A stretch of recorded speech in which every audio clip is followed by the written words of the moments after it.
Click the subscribe button, hit the bell icon to never miss another update. Meet Zainab. Her father passed away a few months ago, leaving behind a house, a business, and years of hard work. But today, Zainab isn't mourning his death.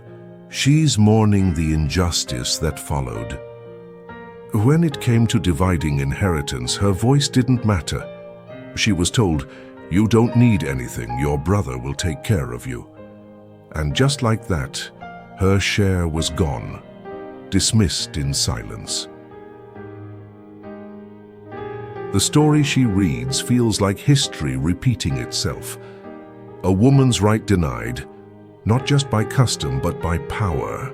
More than 1,400 years ago, a similar injustice unfolded, not in a courtroom but in the heart of Islam's first community.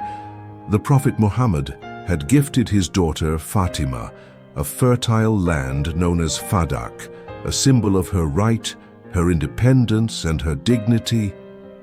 After the Prophet's passing, Fadak was seized by the rulers of the time under the excuse, "Prophets do not leave inheritance." Lady Fatima, the daughter of the Prophet, stood before them, not as a claimant of wealth but as the voice of divine justice. Have you forgotten the book of Allah? And Solomon inherited from David. And Zechariah said, "Grant me from you an heir." Did the prophets not leave inheritance? Or is there one law for you, and another for the family of the prophet?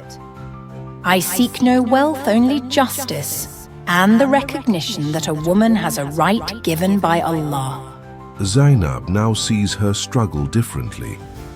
This is not just about a property, it's about the dignity that Lady Fatima stood for.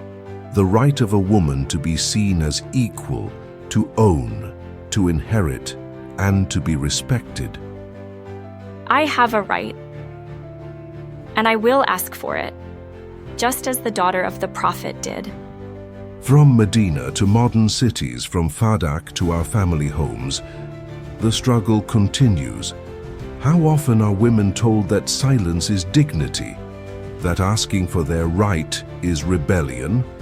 Yet, Fatima Zahra showed us, silence in the face of injustice is submission, not faith.